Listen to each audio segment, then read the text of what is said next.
আছে ওই যে খায়রুল ভাইয়া ডাকছে তোকে। আছে জি ভাইয়া। তোমার সাথে আমার কিছু কথা আছে।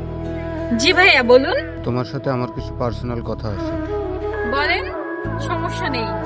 কথাটা একান্তই তোমার আর আমার। ওরা দুজন যদি একটু সাইডে যেত। এই তোর একটু সাইডে যা তো। আমি তোমাকে একটা কথা অনেকদিন থেকে বলবো বলবো ভাবছি, কিন্তু সাহসে কুলাইতে পারছি না। কিন্তু আমি ভাবছি যে বিষয়টা না বললেও না। আসলে আমি তোমাকে অনেক আগে থেকে পছন্দ করি এবং অনেক ভালোবাসি।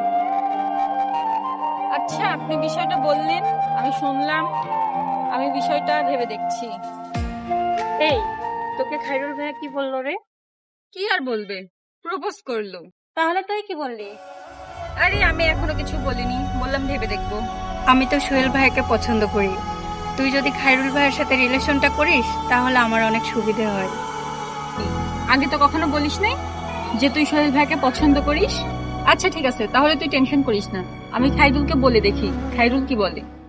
আচ্ছা এত কিছু বাদ দে, চল বাসায় যাই, পরেরটা পরে দেখা যাবে। হ্যাঁ চল।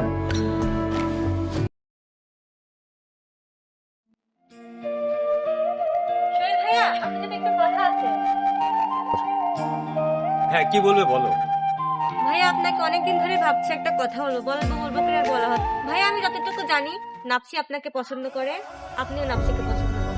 ভাইয়া আমি বুঝলাম না নাপসির আর খায়রুলের সম্পর্কটা কি, আবার আবার আপনি জ্যোতির সাথে রিলেশনে জড়াতে যাচ্ছেন, বিষয়টা একটু বলেন তো।